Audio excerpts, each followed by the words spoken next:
Hi there, my name is Jason Ashmore, and I have been asked by Janet to tell you a little bit about something cool that I am doing in my classroom. I am the curriculum coordinator at Sherwood Elementary. I also teach grade 5 and 6, and a new kind of piece of technology that I have been using this new year, school year 2018, is something called Flipgrid.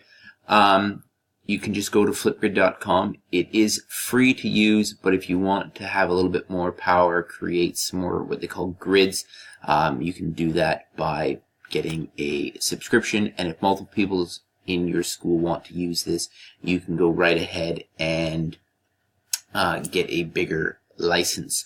So I use Flipgrid as a way for students to share a variety of things. Once you kind of go in, you can create your own stuff. And if after you want to look into more details, if you are on Twitter, you can just search for Flipgrid and get a lot of information. Or if you want to go into Google and take a look around, and there are some really great resources, including a book on how to use this and people to follow.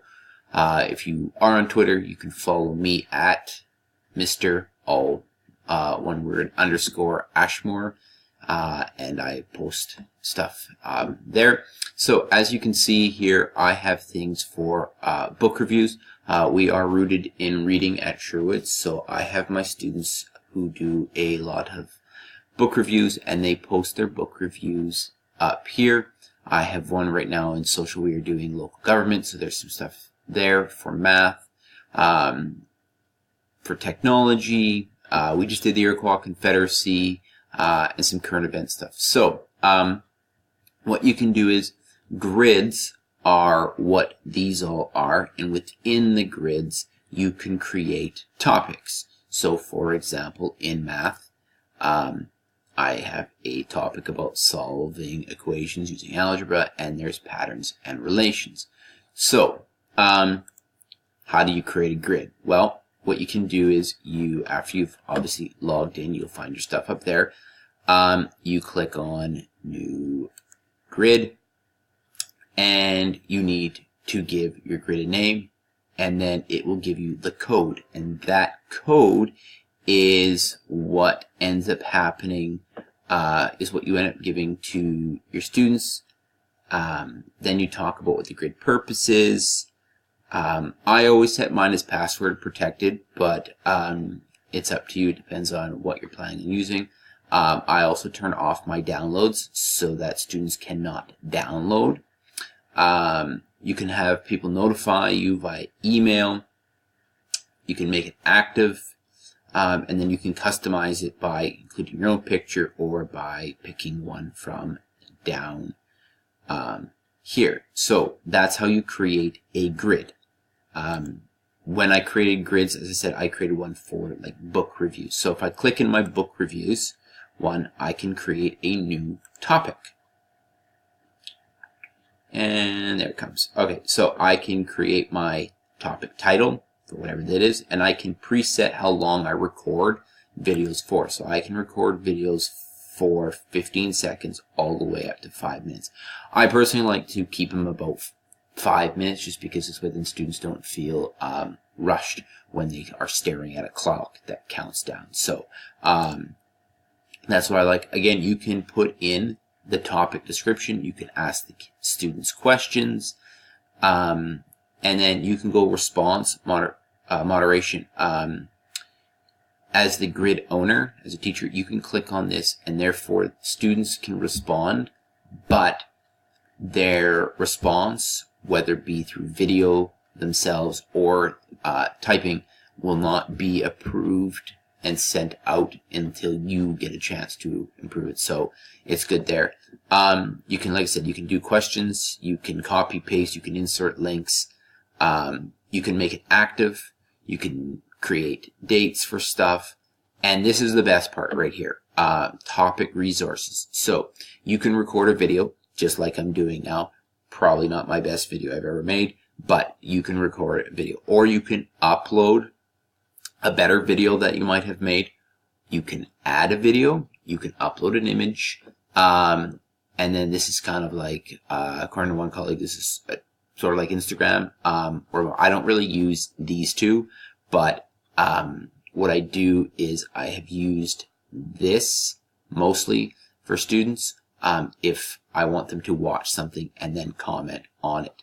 Okay, you can attach a topic, so you can attach a Google slideshow or notes or whatever, and you can have students read things and then respond to a reading or something like that. And then all the way down here, you can see that there is basic feedback. So you can give students comments on performance or on ideas, or you can create your own through custom, and then you can click on creating a new rubric and adding the criteria for that.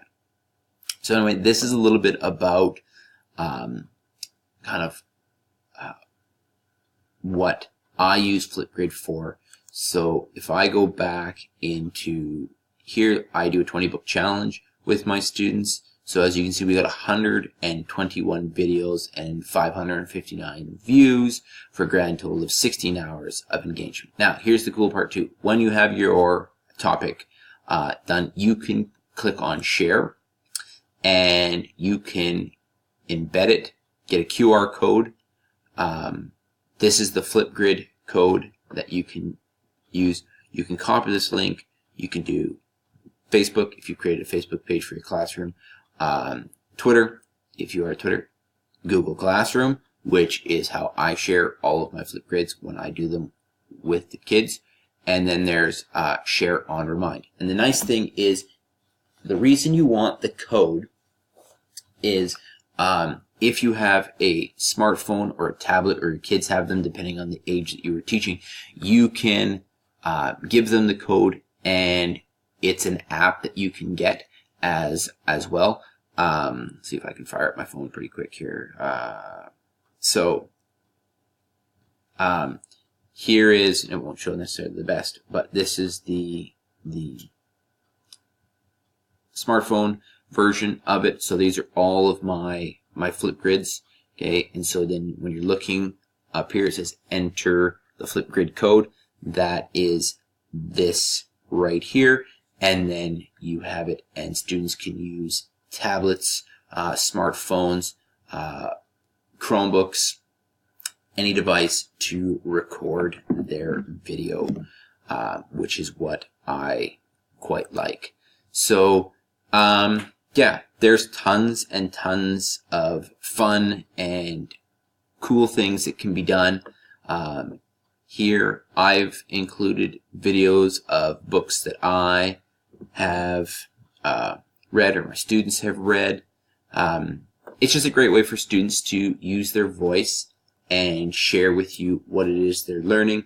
I've sometimes used it within subplans where I will ask the students to watch a presentation, whether it be through Pear Deck or a Google Slide, and included YouTube links in that. And then I ask the students to teach me as if I didn't know about the topic.